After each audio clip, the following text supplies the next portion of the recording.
저는 25살까지 불신자였기 때문에요. 불신자였을 뿐만이 아니라 기독교를 정말 싫어했었기 때문에 저희 초중고 중마고들은 모두 불신자들입니다. 그런데 그 친구들이 다 남자들인데요. 종종 전화통화를 하면 1시간 반, 2시간씩 통화를 합니다. 남자들끼리인데요. 그리고 그렇게 2시간 정도 통화를 하고 못다한 끝나게 될 때는 못다한 중요한 이야기는 나중에 만나서 하자라고 하면서 전화 통화를 끊습니다. 그래서 저는 이렇게 2시간 동안 전화 통화할 시간이 없기 때문에 제가 직접 전화를 하는 경우는 거의 없어요. 전화가 오면은 한 5번 오면 1번 정도 받아서 2시간씩 통화를 합니다. 그런데 제가 그렇게 이야기를 들어주고 통화를 하는 이유는요, 그들의 고된 인생사와 이 관계의 어려움들을 들어주고 공감을 해주기 위해서입니다. 그렇게 들어주는 사람이 없으니까 그렇게 전화를 하는 거예요. 그런데 제가 그 이야기를 그렇게 들어주고 공감을 해주는 이유는요, 결국 마지막에 상대방이 너를 그렇게 힘들게 할지라도 우리가 결국은 사랑해야 되지 않겠느냐라는 말을 하기 위해서입니다. 그런데 그 불신자 친구들은요, 제가 그럼에도 불구하고 사랑해야 되지 않겠느냐라고 말을 하면 내가 왜 그렇게까지 사랑을 해야 되느냐라고 말을 합니다. 사실 그러면 제가 할 말이 없습니다. 왜냐하면 그들은 예수님을 믿지 않기 때문에 그렇게까지 사랑해야 할 이유가 없기 때문입니다. 불신자들은 세상이 조언해주는 이 합리적인 기준 안에서 상대방을 존중하고 사랑하고 배려를 합니다. 그런데 그것이 나쁜 것은 아닙니다. 내 마음의 그릇이 준비되지 않았는데 항상 나만 희생하며 살다간 회복할 수 없는 마음의 병을 얻게 되기 때문이죠. 하지만 그 세상 기준이 그 합리성을 넘어선 성경적인 사랑과 용서를 가로막기 때문에 하나님께서는 이 성경을 통해서 이 세상의 기준과 틀을 깨고 예수님께 나아가는 그 사랑의 기준으로 가기를 원하시는 것이죠. 그런데요, 제가 그렇게 불신자들이 아니라 예수님을 믿는 사람들과 이야기를 나눌 때에도 이 불신자들과 비슷한 이야기를 듣는 경우가 종종 있습니다. 나는 예수님이 아니다. 내가 왜 그럼에도 불구하고 예수님이 아닌데 그렇게 사랑해야 되느냐라고 말을 하는 경우가 있어요. 결국 그 말은요, 내가 왜 그 사람에게 그렇게까지 오래 참고 그렇게까지 자기 유익을 구하지 않고 그렇게까지 모든 것을 덮어주고 왜 그렇게까지 그 사람을 믿고 소망해 주어야 하느냐라고 말을 하는 것과 같은 것입니다. 결국 내가 왜 그 예수님과 같은 수준, 그 기준까지 이웃을 사랑해야 하느냐는 말인 것이죠. 사실 그런 대답 앞에서도 제가 어떤 말을 해주기가 쉽지는 않습니다. 왜냐하면 제가 이렇게 설교를 하고 있지만요, 저 역시도 그렇게 예수님같이 사랑을 하고 있지 못하기 때문입니다. 그렇다면 저희는 도대체 어떻게 해야 되는 것일까요? 오늘 본문에는 그 답이 어느 정도 나와 있습니다. 아마 여러분들께서도 항상 고민을 하시는 부분일 거예요. 도대체 우리가 이 세상을 살면서 어느 수준까지 이웃을 사랑해야 되는가? 어느 기준에 맞춰서 거룩하게 살아야 하는가? 오늘 말씀을 통해서 한번 살펴보도록 하겠습니다. 그렇다면 성도의 거룩한 삶의 기준은 무엇일까요? 바로 제사장으로서 산 제물로 섬기는 것입니다. 레위기 11장 45절 말씀을 다시 한번 읽어보겠습니다. 나는 너희의 하나님이 되려고 너희를 애굽 땅에서 인도하여 낸 여호와라. 내가 거룩하니 너희도 거룩할지어다. 자, 이 내가 거룩하니 너희도 거룩하라는 이 말씀은요, 성경에서 가장 유명한 구절들 중에 하나입니다.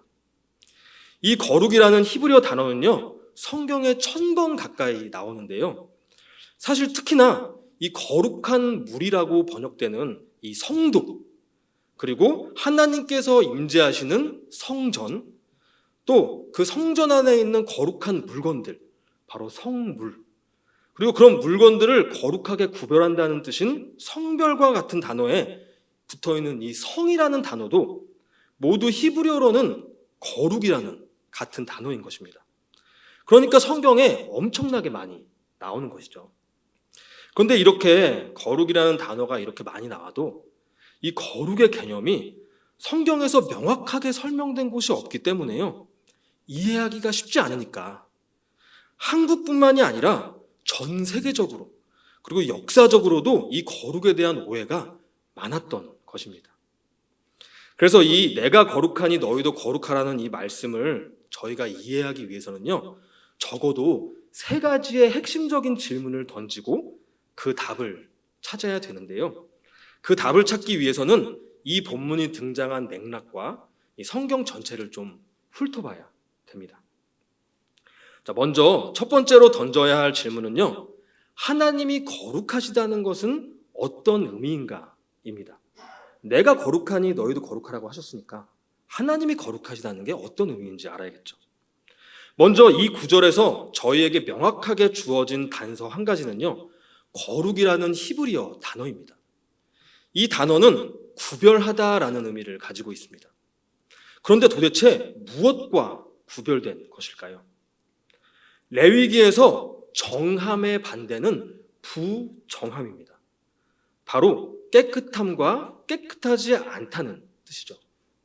마찬가지로 거룩의 반대는 세속입니다. 그러니까 거룩은 세속과 구별되었다는 뜻을 가지고 있는 것이죠. 성경에서 세속은 일반적인 이 세상을 말하지만 하나님이 없으면 죄로 치달을 수밖에 없기 때문에 죄가 만연한 세상으로 치부가 됩니다. 그래서 이 거룩이란 죄와 세상으로부터 구별되어 죄가 없는 상태라는 의미를 갖게 되는 것입니다.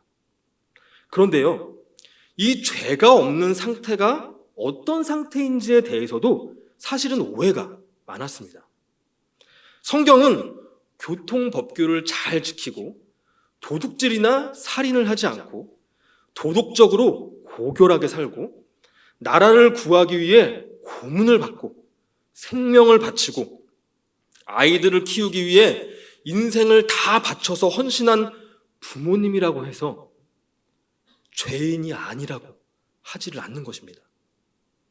나라를 위해 헌신하신 분들과 도덕적으로 깨끗하게 사신 분들을 예수님을 믿지 않았다는 이유로 죄인이라고 표현하는 것이 참 마음이 어려운 그 포인트인 것이죠.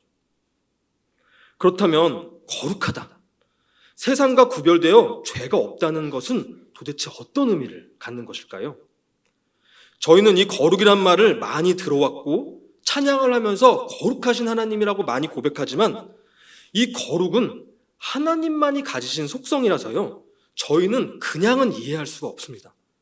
마치 한 분이신데 세 위격을 가지셨다는 이 삼위일체를 저희가 온전히 이해할 수 없는 것과 마찬가지입니다. 그런데 오늘 본문이 나온 이 맥락 속에서 이 거룩을 이해할 수 있는 힌트가 들어 있습니다. 이 내가 거룩하니 너희도 거룩하라는 말씀은요, 이 11장에서 어떤 동물이 부정하고 정한지를 정해주시는 음식법 본문 가운데서 갑자기 등장했다가 사라집니다. 그리고 다시 또 음식법이 나오고 또 여러 가지 정결하고 부정한 것들이 나와요. 바로 그 이유는요, 이 레위기에 나오는 율법들이 정말로 어떤 동물이 부정하고 죄가 있다거나 정하고 죄가 없다는 것이 아니라 하나님만 가지신 이 거룩이란 무엇인지에 대해서 가르쳐주기 위한 교육적인 장치라는 것을 확인해주기 위해 오늘 본문이 기록되었기 때문입니다. 매일 접하는 동물이나 음식을 통해서 부정과 정결, 거룩에 대해서 경각심을 가져서 하나님께서 거룩하시다는 것이 무엇인지를 배우고 우리도 그렇게 거룩하게 되어야 한다는 것을 알려주는 말씀이라는 것입니다. 그런데 이 레위기에 나오는 이 동물들이나 물건들은요, 공통된 특징이 몇 가지 있는데요. 하나님께서 한 번 정하시면요, 영원히 부정하거나 영원히 정결하거나 영원히 거룩하다는 것입니다. 그것이 첫 번째 특징이에요. 이 죄인들처럼 정결하게 되었다가 거룩하게 여김을 받았다가 또 죄 때문에 다시 부정해지고 그러는 일이 없다는 것입니다. 그런데 더 독특한 특징이 하나 더 있습니다. 바로 하나님이나 성도들과 같이 인격체가 아닌 비인격체인 이 물건에 대해서 거룩하다는 표현을 하고 있다는 것입니다. 사실 이게 되게 이상한 거예요. 저희는 거룩이라고 하면 인격적인 존재가 도덕적으로 완전해서 죄가 없는 상태로 생각하기 쉬운데요. 물건에 대해 거룩이란 말을 씀으로써 인격체와 비인격체를 모두 아우를 수 있는 더 본질적인 거룩의 의미가 있다는 것을 암시하는 것이기 때문입니다. 그래서 저는 오늘 성전 안에 있던 성물, 거룩하게 구별된 물건이죠. 바로 거룩한 기물인 등잔대와 떡 12개를 통해서 이 거룩이란 무엇인지 간단하게 살펴보도록 하겠습니다. 등잔대는요, 일반적인 상황, 바로 이 세속에서는요, 집에서 불을 밝히거나 아니면 장식용으로 사용이 됩니다. 그런데 이 성전 안은요, 두꺼운 천으로 몇 겹으로 덮여 있어서 완전히 어두워서 걷기도 힘듭니다. 그래서 이 등잔이 깊은 어둠 가운데에서 빛을 밝히는 이 모습을 통해 빛이신 하나님께서 어둠을 밝히시는 분이다. 바로 빛이라는 하나님의 본질과 어둠을 밝히시려는 뜻을 가지셨다는 것을 상징적으로 보여주는 역할을 하는 것입니다. 이 등잔대를 인격적으로 표현을 한다면요, 그렇게 하나님의 본질과 뜻을 드러내는 목적을 위해 섬기고 있다라고 표현을 할 수도 있고요, 자신을 헌신하고 있다고도 표현을 할 수 있는 것이죠. 이 등잔대 앞에는 떡이 12개가 항상 놓여 있습니다. 이 떡 12개는 이스라엘의 12지파, 바로 하나님의 모든 백성들을 상징하는 것이죠. 이 등잔대는요, 이 떡들을 잘 비출 수 있게 놓여져 있습니다. 결국 이 등잔대의 빛이 깊은 어둠 가운데 있는 하나님의 백성들을 비추어서 어둠에서 건져내고 있는 그림 언어가 성전 안에 들어있는 것입니다. 정말 신기하죠? 이 성전들과 기물들에 대해서는 벌써 초등부 친구들과 함께 배웠는데요. 나중에 시간이 되면 함께 나눠보도록 하겠습니다. 이 성전과 성물들이 이렇게 세속의 물건들을 통해서 하늘의 것들을 드러내는 하나님의 지혜와 관련된 것이거든요. 그런데요, 이 등잔대는 집에서 불을 밝히거나 박물관의 교육용으로 전시되거나 집을 꾸미는 것과 같이 일상적인 세속의 영역에서 사용된다고 해서 사실은 누가 뭐라고 할 사람이 없습니다. 그것이 일반적인 상황에서 등잔대의 용도, 목적이니까요. 등잔대는 그렇게 사용돼도 괜찮은 것이에요. 하지만 성전의 등잔대와 이 떡은요, 한번 하나님을 드러내는 목적으로 만들어져서 이 세속과 구별되면요, 망가지고 부서지고 떡이 식어서 못 쓰게 될 때까지 하나님의 본질과 뜻만을 드러나는 일에만 헌신하는 것입니다. 게다가 이 등잔대는 인간이 아니라서요, 죄를 짓지 않기 때문에 부서져서 그 생명이 닿을 때까지 창조된 목적대로 하나님만을 섬기니까 영원히 거룩하다고 여겨지는 것입니다. 옛날에 선비들이 왕에 대한 충절에 관련된 시를 쓸 때 사군자나 소나무를 같이 그렸잖아요. 변덕스러운 인간과는 달리 사시사철 변하지 않는 그 물건들을 통해서 영원히 변치 않는 충절을 표현한 것입니다. 성경에서 이 거룩한 물건들도 같은 이치인 것입니다. 여기서 놀라운 은혜를 발견할 수 있는데요. 아마 이 선비들은요, 이 변덕스러운 인간들보다 백자, 청자와 같은 물건들이나 이런 식문들이 더 낫다고 생각을 하며 시를 썼을 것 같습니다. 하지만 하나님은요, 이 변덕스러운 인간을 사랑하시기에 이 물건들과 동물들을 통해서 인간을 거룩하게 만들고자 이 물건들을 사용하고 계신다는 것이죠. 하나님은 이 물건들을 사랑하시는 게 아니에요. 이 물건들을 통해 변덕스러운 사람들을 사랑하시는 것입니다. 결국 이 내용을 정리해 보면요, 거룩이란 세상적이고 일상적인 삶의 모습이 꼭 부정하거나 죄악되지 않더라도 이렇게 좀 세상 맛 좀 보면서 사는 게 좀 어때? 라고 하지 않고 세속적으로 사용되지 않는 것입니다. 그래서 하나님의 본질과 성품과 그 뜻을 드러내서 하나님께 영광을 돌려드리기 위한 목적만을 위해서 그 수명이 다할 때까지 온전히 헌신된 상태를 말하는 것입니다. 그렇기 때문에 이 피조물의 창조 목적, 이 목표를 벗어난 것이 거룩과 반대인 죄라는 개념이 나오게 된 것입니다. 목표를 벗어난 것.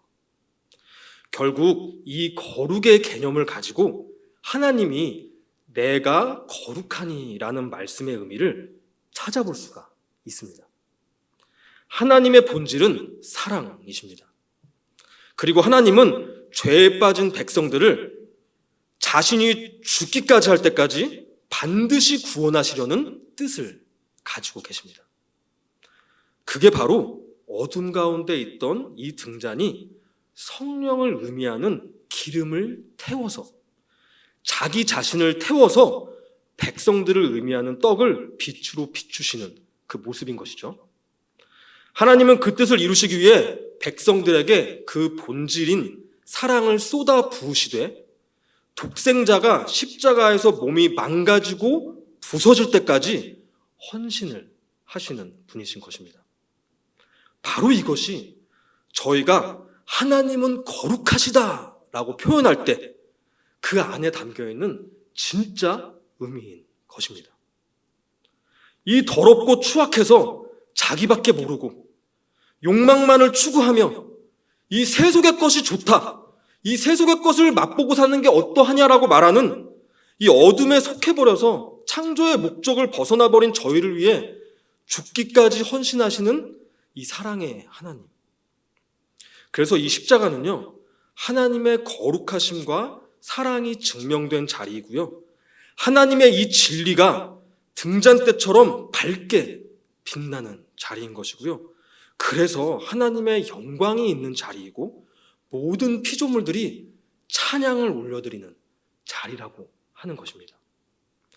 이렇게 눈에 보이지 않고 하나님만 가지신 이 거룩이라는 개념을 저희가 조금이라도 이해를 하기 위해서는요, 이 거룩과 동전의 양면의 관계를 가진 사랑과 헌신이라는 개념과 연관을 지어서 봐야 되는 것입니다.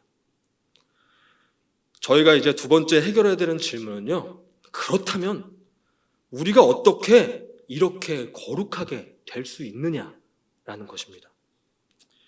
지금 잠시 이 세상을 쥐락펴락하고 있는 것 같은 이 마귀는요, 세상을 이 정도 즐기는 건 괜찮아, 하나님 말이 맞지만 우리가 100% 그렇게 살 수는 없잖아 라고 말하면서 백성들을 속입니다.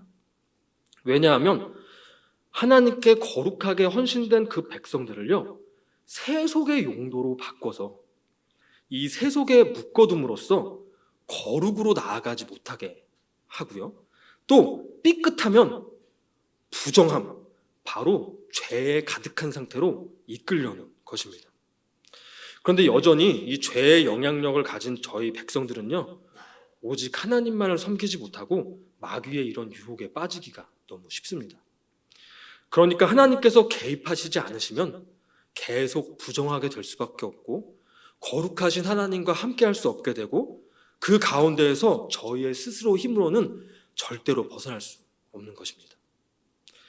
제가 구원받고 목회자가 된 과정이 완전히 이 모습과 똑같아요. 저는 25살 때 하나님을 믿게 되었는데요. 저는 제 스스로 하나님을 믿고 싶은 생각이 0.1%도 없었고요. 오히려 교회 다니는 사람들을 광신도라고 생각을 하고 있었습니다. 아니, 보이지도 않는 하나님한테 기타 치고 찬양하고 기도하는 게 완전히 그냥 광신도인 거예요.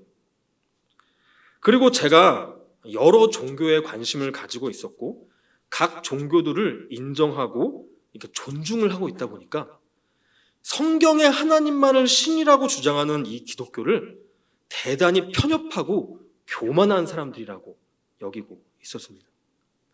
그랬던 저에게 하나님께서 인격적으로 찾아오셔서 제 의지와 생각과는 상관없이 강권적으로 믿게 되면서요, 제가 얼마나 큰 죄인인지, 저를 위해 예수님께서 어떤 희생을 치르셨는지 알게 되면서 이 불신자였던 제가 일주일 동안 방문을 닫고 울면서 기도를 했었습니다. 그렇기 때문에 저는요, 처음부터 구원에 있어서 나는 하나도 할 수 있는 게 없고 하나님만이 주권적으로 구원하신다는 이 복음이요, 이 명확하게 가슴속에 심겨졌었던 것 같습니다. 그런데 제가 신학교를 다니면서 이 하늘사랑교회 전에 다른 교회에서 처음으로 유초등부 사역을 시작을 했었는데요. 매주 초등부 15분 설교를 하는데 자꾸만 율법적인 설교를 하게 되는 거예요. 제가 공부를 안 한 게 아니었거든요. 얘들아, 말씀 잘 들었지? 그러니까 착하게 살아야 돼. 거짓말하면 안 돼. 친구들이랑 싸우면 안 돼. 야, 그러면 예수님이 좋아하실까? 슬퍼하실 거야. 이 설교를 하면서도 저를 구원하신 하나님, 제가 믿는 복음과 전혀 달라서 설교를 할 때 땀이 삐질삐질 나고요. 초등부 설교 15분을 하고 내려왔는데 한숨이 푹푹 쉬어지면서 좌절과 절망감이 들었어요. 아내한테 계속 푸념했습니다. 내가 오늘 설교 완전히 망쳤다고. 그래서 신학교에서 정말 학교 수업과 과제들을 하나도 안 하고요, 도서관에 일주일 동안 매일 밤새도록 그 설교 15분짜리 초등부 설교 한 편을 준비하기 위해서 책을 10권, 20권씩 읽어가면서 준비하다가 2달 정도 하다가 과부하가 걸려가지고요, 그때 딱 둘째가 연년생으로 태어났을 때였거든요. 아내와 싸우고 집을 나갔고요, 부산까지 차를 타고 내려갔던 그 사건입니다. 신학교를 휴학하고 저는 이제 목회를 할 수 없으니까 펜션에서 청소를 해야겠다라고 다짐을 하고 사역을 중도에 그만두게 되었던 것입니다. 그래서 그때 당시에 이 교회 저 교회를 전전하던 중에서 하늘사랑교회를 오게 됐는데요, 김일순 목사님 설교를 딱 듣는 순간 이게 바로 내가 살던 복음 설교라는 것을 알게 되었던 것입니다. 감사하게도 목사님이 같이 사역하자고 제안을 먼저 하셨고요, 저는 오늘까지 근 10년 가까이 복음을 배우고 복음의 관점으로 제가 그렇게 원하던 그 설교를 할 수가 있게 된 것이죠. 사실 목사님과 저는 성향이 극반대입니다. 아시겠지만요. 근데도 제가 전적으로 목사님을 따를 수 있었던 이유는요, 목사님이 좋으신 분이시기도 하지만 목사님이 가지신 이 복음이 진짜 복음이었기 때문입니다. 그런데요, 진짜 이 내 노력과 의지가 아니라 하나님만이 우리를 구원하신다는 사실을 이 말씀을 통해 깨닫고 참되게 믿게 되기 위해서는요, 저처럼 매일 말씀만 연구하는 목회자가 최소 10년 정도가 걸리는 일인 것입니다. 물론 제가 배우는 게 느리고 똑똑하지 않아서 10년이 걸린 걸 수도 있어요. 하지만 정말로 오래 걸리는 일입니다. 그런데 아직도 저는 멀었습니다. 그렇기 때문에 성경을 단편적으로 읽으면요, 누구나 이 성경을요, 율법적이고 기복적으로 해석하고 설교할 수밖에 없게 되는 것이고요, 내 노력으로 거룩함을 추구하고밖에 할 수 없는 것입니다. 그렇게 될 수밖에 없어요. 매일 성경을 연구하는 목회자들도 그런데 성도님들 역시도 그 유혹과 거짓에 빠져들기가 쉬운 것입니다. 그건 역시도 이 마귀의 속임수에 빠져서 하나님과 멀어지고 이 세속과 죄악에 빠져드는 모습인 것이에요. 저희는 저희가 아무리 스스로 성경을 열심히 읽고 도덕적으로 바른 삶을 살려고 해도 저희의 힘과 노력으로는 절대로 거룩한 자로 여김을 받을 수 없고 거룩한 삶을 살 수 없습니다. 결국 하나님께서 내가 거룩하니 너희도 거룩하라고 하라는 이 명령은요, 저희가 도달해야 할 목적과 방향성을 지시하는 것일 뿐 실제로 그 명령을 수행하고 결과를 은혜로 주시는 분은 이 죄인을 거룩하게 하실 능력을 가지신 하나님 뿐이신 것입니다. 이것을 모른다면요, 저희는 예수님의 보혈이라는 그 귀한 복음의 희생을 통해 구원을 얻었음에도 스스로의 능력으로 거룩한 삶을 살 수 있었다고 믿었던 바리새인들처럼 살 수밖에 없습니다. 난 내가 노력해서 쟤네들보다는 거룩한 모습으로 살고 있어. 난 세상 것들을 추구하지 않아. 너희는 뭐야? 라고 교만해지면서 상대에게 상처를 주게 됩니다. 아니면 내가 설정한 기준에 내 노력과 기준이 미치지 못하면요, 자꾸 넘어지고 지쳐서 스스로 신앙생활에서 주눅들고 상처받아서 하나님을 멀리하게 됩니다. 난 성도가 아니야. 난 안 돼. 그러면서요. 저희 같은 죄인들이 거룩해지는 것은 모두 하나님의 은혜로 되는 것입니다.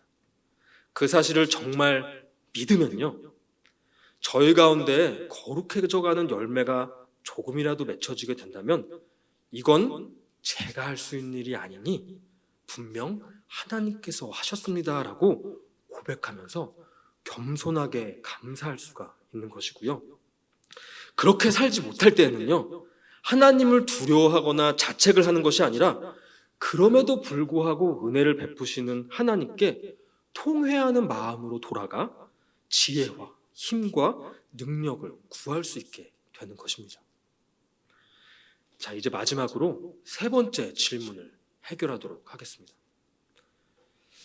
바로 우리는 어느 수준까지 그러면 거룩해져야 하는가입니다.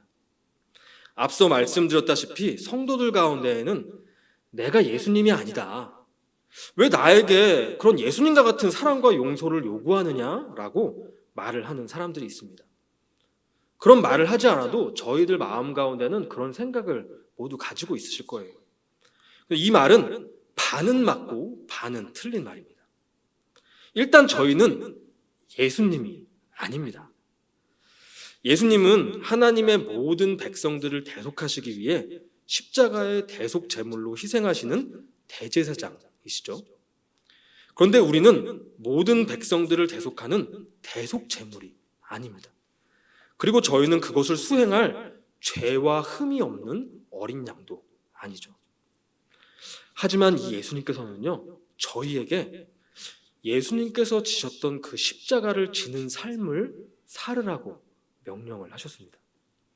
그리고 바울 사도는요, 저희를 산 제물로 드리는 영적 예배를 드리라고 말을 했습니다.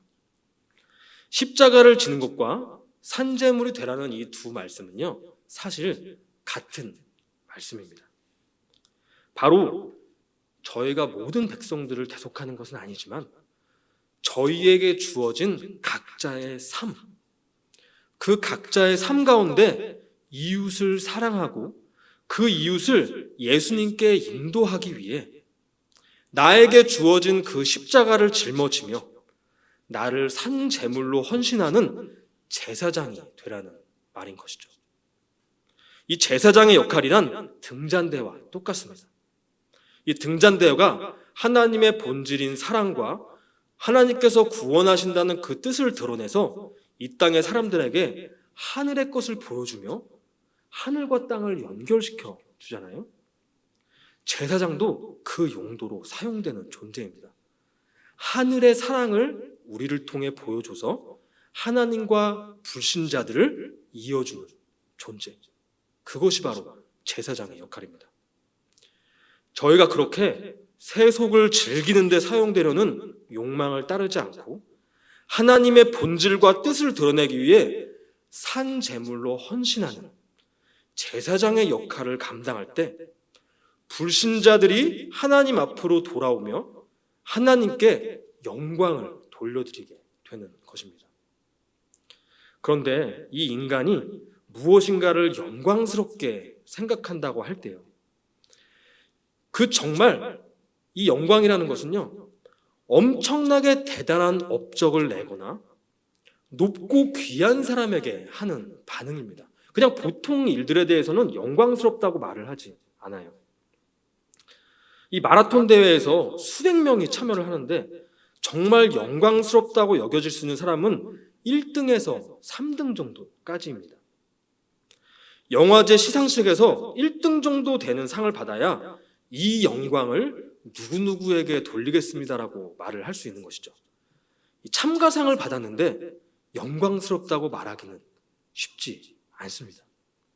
마찬가지로 하나님께서 이 거룩하신 사랑을 통해 영광을 받으시는 이유는요, 이 구원받을 자격이 없는 죄인을 구원하시기 위해 하나님께서 약속을 주시고 오래 참으시고 희생하시는 그 놀라운 사랑이 드러났기 때문인 것입니다.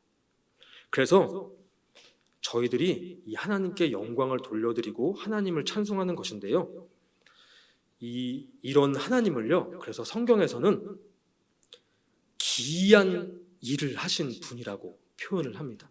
기이한 일, 이것을 다른 말로 표현하면 기적 같은 일을 하신 분인데요, 저희가 쉽게 표현을 하면 기이한 사랑, 기적 같은 사랑, 불신자를 하나님 앞으로 돌려 세울 수 있는 기적 같은 사랑을 하신 분이라는 것입니다. 그런 분이시기에 저희는 영광을 돌려드리고 찬양을 할 수가 있는 것입니다. 그렇기 때문에 저희의 거룩한 삶을 통해서 이웃이 하나님을 믿고 영광을 돌려드릴 수 있게 하려면요, 저희 역시도 그런 기이한 사랑을 하는 기준에 부합해야 한다는 것입니다. 세상의 기준과는 다른 거룩한 사랑을 해야 한다는 것이죠. 제가 존경하는 손양원 목사님은요, 그 기이한 사랑의 대표자이십니다. 오죽하면 사랑의 원자탄이라고 하는 별명을 가지고 계시겠어요? 이 손양원 목사님은요, 자신을 희생해 이 한센병, 그러니까 이 문둥병 환자들을 돌보시면서 목회를 하셨습니다. 그러다가 일제 치하에서는 신사참배를 반대하다가 감옥에 갇히시고 고문을 받으시는 이 고생을 하셨어요. 그러던 중에 해방되셔서 이 사회주의와 민주주의 이념이 우리나라에 굉장히 논쟁이 뜨거워졌을 때 이 신앙과 공부로 촉망받던 두 아들이 예수쟁이라는 이유로 북한 청년에 의해서 총살당해 죽었습니다.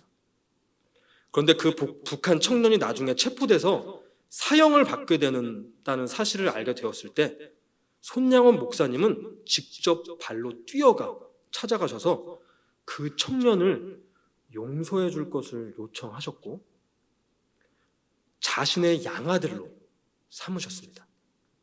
엄청난 사랑인 것이죠. 많은 분들이 이 이야기를 알고 계실 것입니다. 그런데 그 뒷이야기를 아시는 분들은 많지가 않으세요. 이후에 6.25 전쟁이 일어났을 때 북한군이 이 한센병 환자들을 돌보고 계시던 손양원 목사님을 마찬가지로 예수쟁이라는 이름으로 총살을 했습니다. 안타까운 일이죠. 그런데 여기서 놀라운 일이 여기서 생깁니다. 바로 손양원 목사님의 장례식 때요, 그 두 아들을 죽인 안재선 씨가 장례를 주도하는 상주가 되었다는 사실입니다. 지금이야 이 장례식 절차가 까다롭지 않기 때문에 누구나 장남이 뭐 어디 없으면은 상주가 될 수 있어요. 그런데 이 손양원 목사님 시절만 하더라도 아주 까다로웠습니다. 보통 장남이 상주가 되는데요.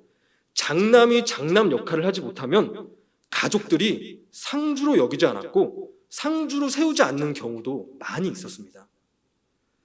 당시에는 장례가 나면은 전국에서 온 친척들과 어르신들이 다 모여가지고 이거를 가지고 논의를 했어요. 누가 상주가 되느냐, 장례 절차가 어떻게 되고 있느냐, 왜 저 사람이 관을 드느냐. 굉장히 까다롭거든요. 근데 손양원 목사님이 총살당해 돌아가실 때요, 안재선 씨에게 내가 죽으면 내 장례식 때 너가 상주가 되어달라고 말을 하시면서 돌아가셨을까요? 아닐 것입니다.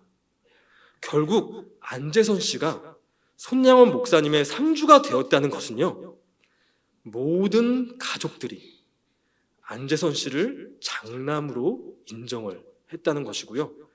그것은 손양원 목사님뿐만이 아니라 모든 가족들이 안재선 씨가 손양원 목사님의 두 아들을 죽인 것을 용서했다는 것을 의미하는 것입니다. 손양원 목사님에게는 두 아들이지만 누군가에게는 사랑하던 오빠이고요, 누군가에게는 너무나 아끼던 손자들이고요, 누군가에게는 듬직한 조카들일 수 있는데 모두가 용서를 했다는 것이에요. 안재선 씨가 손양원 목사님의 장례식 때 이 상주복을 입고 있는 모습은요, 그 사진이 손양원 목사님 기념관에 딱 붙어 있습니다.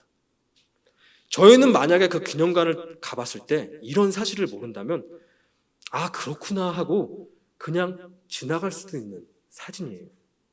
그런데요, 그것이 바로 기이한 사랑의 결과이자 증거물인 것입니다. 그리고 더 놀라운 사실이 있어요. 손양원 목사님은 그 양아들 안재선 씨가 목사가 되기를 바라셨습니다. 그래서 안재선 씨는 신학교를 들어갔어요. 그런데요, 결국은 중도에 포기하고 나왔습니다. 왜냐하면 나 같은 사람은 목회를 할 자격이 없다는 그 두려움 때문이었어요. 저는 그 마음이 충분히 공감이 갑니다. 한국에서 그렇게 유명하던 목사님의 두 아들을 죽였잖아요. 저도 그런 생각을 할 때가 많아요. 저도 그렇게 아내와 싸워서 집 나갔을 때요, 나 같은 게 무슨 목사를 이라는 생각으로 집을 나가서 펜션 청소를 할 생각을 했던 것이거든요. 그리고요, 이 안재선 씨는 결혼해서 두 아들을 두었습니다. 그 두 아들은 안재선 씨가 그러니까 자기 아버지가 손양원 목사의 아들을 죽였던 범인이라는 사실을 모르고 자랐어요. 그런데 그 아들 중에 안경선 씨가 있었는데요, 고등학교 2학년이 되었을 때 이 손양원 목사님의 일대기를 그린 영화를 보러 가게 됐고요, 그 영화를 보면서 눈이 퉁퉁 붓도록 눈물을 흘리면서 나도 목사가 되어야겠다고 생각을 하게 되었답니다. 그런데요, 나중에 그분의 아버지 바로 안재선 씨가 후두암으로 돌아가실 때 그때 이 아들에게 모든 사실을 털어놓으셨대요. 그때서야 이 손자, 이 손양원 목사님의 양손자 안경선 씨는 자신의 아버지가 내가 그렇게 눈물을 흘리며 영화에서 봤던 손양원 목사님의 아들을 죽인 범인이었고, 손양원 목사님이 나의 아버지가 총살당할 뻔했을 때 용서해 주시고 양아들로 삼아주시고 그 가족들은 자신의 아버지를 상주로 삼아주셨다는 것을 알게 된 것입니다. 그래서 이 안재선 씨는요, 그 아들 안경선 씨한테 유언을 했어요. 내가 못 이룬 목사의 꿈을 이루어 달라고. 그래서 이분은요, 목사가 되셨습니다. 그런데요, 이 한국에서 너무나 유명하신 분의 두 아들을 죽인 범인의 아들이라는 그 죄책감 때문에 손양원 목사님 가족들에게 찾아가지도 못하고 기념관에 찾아가지도 못했어요. 2010년이 돼서야 그 기념관에 찾아갔습니다. 그리고 2014년부터 그 기념관에 담당하시는 목사가 되셨어요. 자신의 그 손양원 목사님의 두 아들을 죽인 아버지의 손자가요. 그리고 이 안재선 씨는요, 거기에서 몇 년을 섬기시다가 아프리카 부룬다로 가셔서 한센병 환자를 돌보시는 선교사님이 되셨습니다. 바로 손양원 목사님이 마무리하지 못하신 그 사역을 지금 감당하고 계신 것이죠. 안재선 씨는 물론이고 그 아들 안경선 목사님 역시 손양원 목사님이 용서하고 양아들로 삼지 않았다면 이 세상에 존재하지 않으셨을 분입니다. 그리고 용서만 한 게 아니라요, 이 이재선 씨를 양아들로 삼으셔서 교회라는 울타리 안에서 키우셨기 때문에 이 손자 안재선 씨도 신앙을 가지실 수 있게 되었던 것이고, 그 아들도 목사가 되셔서 손양원 목사님이 하시던 이 한센병 사역을 이어서 하실 수가 있었던 것입니다. 바로 손양원 목사님의 이런 기이한 사랑, 제사장으로서 자신을 산제물로 헌신하는 이 거룩한 삶을 통해 불신자가, 기독교의 극반대 사회주의자예요. 불신자가 하나님께 돌아오고 하나님께 영광을 돌려드리게 하는 이 모습, 이것이 바로 내가 거룩하니 너희도 거룩하라는 말씀이 이루어진 모습인 것입니다. 하나님께서는 손양원 목사님만 특별히 더 사랑하셔서 특별한 은혜를 더 주시지 않으셨습니다. 저희 모두에게 예수님과 십자가라는 동일한 은혜를 주신 것이에요. 손양원 목사님과 나는 달라, 나는 예수님이 아니야 라고 말할 수가 없는 것이죠. 손양원 목사님과 같은 삶을 살 수 있을 정도로 동일한 은혜를 주셨는데도 불구하고 그렇게 살지 못하거나 아니면 그렇게 살지 못할 때 통회하는 마음으로 하나님께 나아가지 않고 떳떳하게 나는 예수님이 아니야 라고 말하는 것은 잘못된 것입니다. 사실 저희가 내가 거룩하니 너희도 거룩하라는 말씀의 답을 찾기 위해서 3가지 질문을 하고요, 성경의 여러 곳의 내용을 함께 살펴봤습니다. 그런데 사실은요, 그 답이 아주 가까운 곳에 있었습니다. 오늘 본문을 다시 한번 읽어보겠습니다. 나는 너희의 하나님이 되려고 너희를 애굽 땅에서 인도하여 낸 여호와라. 내가 거룩하니 너희도 거룩할지어다. 나는 너희의 하나님이 되려고 너희를 애굽 땅으로 인도하여 낸 여호와라. 결국 이 말씀이 지금까지 살펴봤던 거룩하신 하나님의 내용입니다.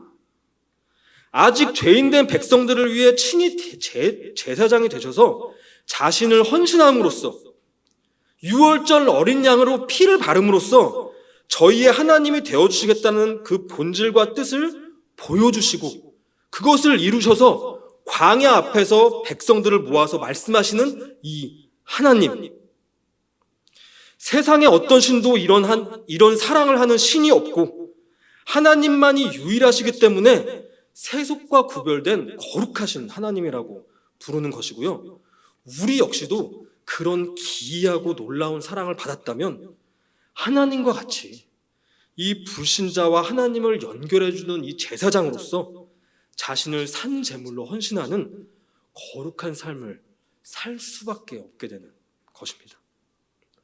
저와 성도 여러분들께서 오늘 이 말씀을 통해서 하나님께서 거룩하시다는 것이 어떤 깊은 의미를 가지고 있는 것인지 다시 한번 기억하시면 좋겠고요, 저희는 어떻게 거룩하게 될 수 있는지, 저희는 어떤 수준까지 거룩한 삶을 살아야 되는지 다시 한번 기억하시고, 그런 거룩한 삶을 통해 기이한 사랑을 주신 하나님께 영광을 돌려드리는 그런 놀라운 삶을 살 수 있으시기를 바랍니다.